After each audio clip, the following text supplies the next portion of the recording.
Well done, ladies. If you got through the last one, let's try and keep this one short and to the point as much as I can. Just to tell you, I love this poem. I know that for you as second language learners, it's so hard to understand some of the words, and it's like me trying to read one of your poems in your own language, but it really is a great poem. Um, and I love the fact that this poem is so much like the other poem in many ways, but so different as well. But in both poems, we have a sense of power and of this animal. This one kind of this animal symbolic about humankind in a way, and this that the jaguar is so different. The jaguar can break free from his bars with his mind. Um, so what we'll go through now is talking about the language of the poem, the images in the poem, images as pictures, and the structure of the poem. But I'm going to start with structure as it's up here. All right, so the structure of the poem, if you look at it, it's lines of each stanza has 4 lines. I suppose that the other poem that we looked at also had these quatrains, um, but this one has only 5, whereas the tiger had 6. And there is a free verse to this. There is a rhyming scheme, but we won't talk about that for now. We'll think of free verse. You'll notice how it's not as regular as we had the regular pace, a regular rhythm that we saw in the other poem. The feature of this poem that's really important for us to notice is something that we call enjambment, and I'm going to highlight it there for you. The use of enjambment. Enjambment is where your sentences run across from one, your sentence runs on 2 lines, it's broken, or it might run between 2 stanzas. So if you look here, the parrots shriek as if they were on fire, or strut like cheap tarts to attract the stroller with a nut. That is an example of what we would call enjambment. Um, and this happens all the way through.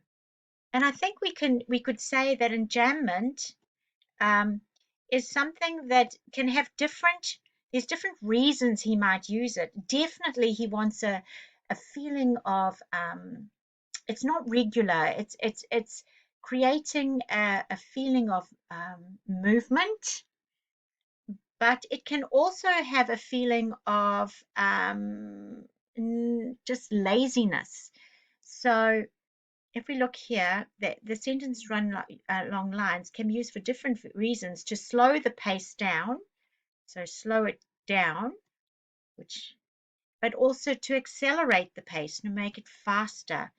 And also, if you think about it, this jaguar's moving in its cage and it doesn't stop. It paces. It goes from one and then it turns one side to the other and then it turns and paces back. So enjambment can show the pacing, the movement of the tiger as well. Now, let's talk this through. The apes yawn and adore their fleas in the sun. Now, yawn and adore, you can hear 2 sounds that are very similar there. And when we've got 2 vowel sounds that are very similar, we call that assonance. So the vowel sound is repeated. Okay. So now, if you also, what's really interesting here is I'm going to do this. Yawn.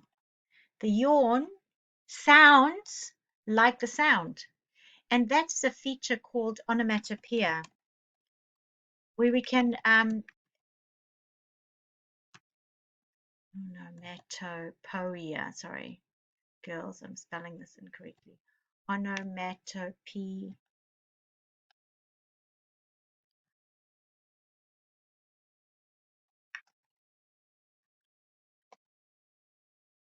So onomatopoeia is where the sound, the word sounds like the sound. The word sounds like the sound it names.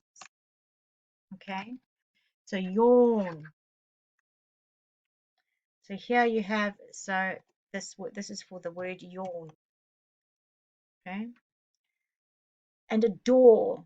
So we've got this assonance here, where this vowel sound is repeated, yawn and adore, they feast in the sun.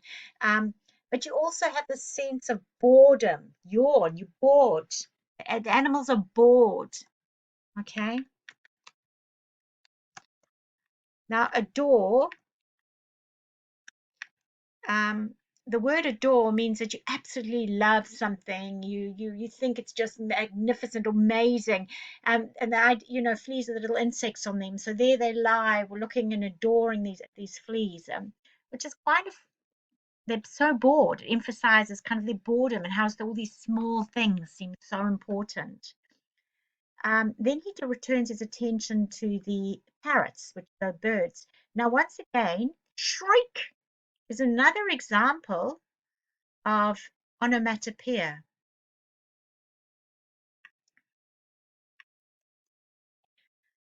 You can hear that sound of the parrots. Okay, so we get a real, in this first stanza, we can really hear what's going on in that zoo. The parrots shriek as if they were on fire. So as if, now remember, let's give this one a bit of another color. Don't forget, we talked about similes. As if they were, so by saying as, if, oh, that's not a nice color for us, as if they were on fire, what we're getting there is simile as well. So it shows their frustration as if they were on fire, or they strut. Now, when we strut, we walk about as though we're really trying to get someone's attention.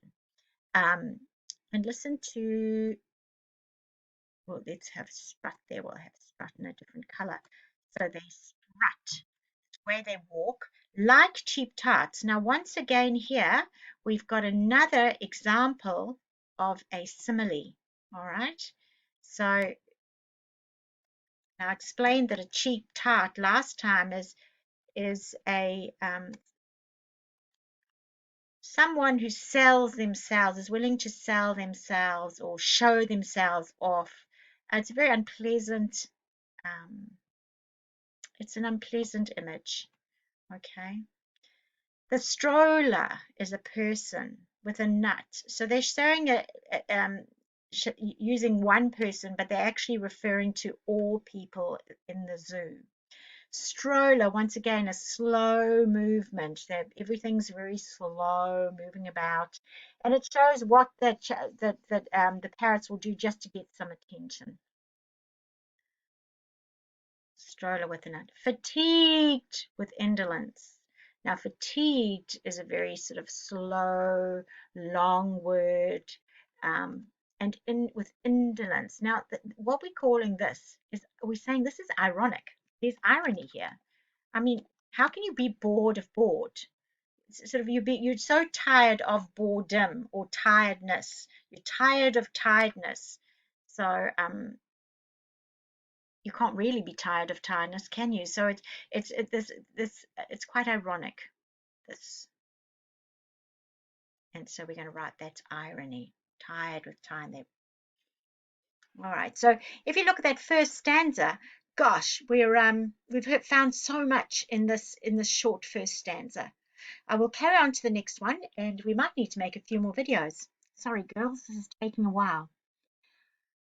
Lie still as the sun. Now notice how what we've done is we're moving, there's enjambment here, because I'm just going to write enjambment there, because we're moving through from one stanza to the next, and we've got this idea of the sentence runs through, and I think it's just to show that nothing changes, it's just slow.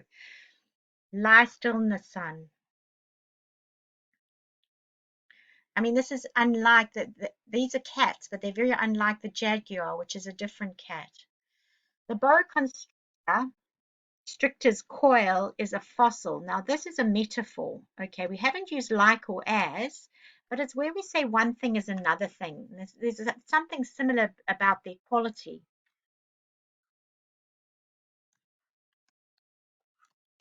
So it's been lying there for so long and so still that it's become a fossil. Here we get repetition of the word cage. After cage, nothing changes. You have this idea of nothing changes.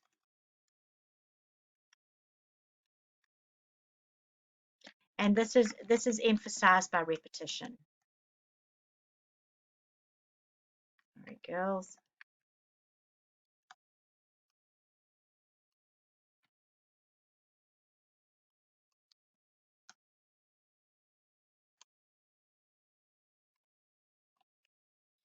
Okay, nothing changes.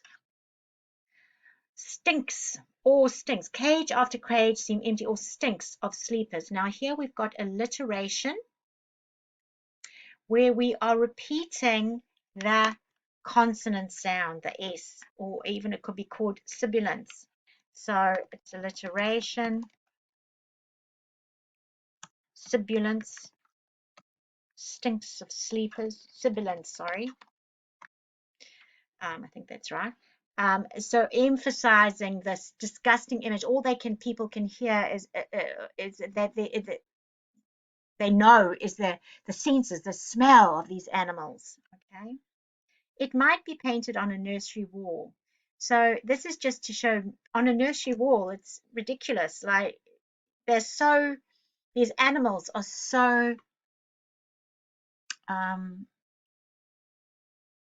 lacking in any it doesn't instill any fear. There's no fear for the viewer.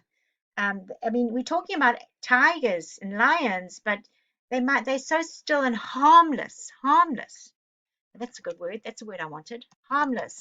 Like what's on a nursery wall.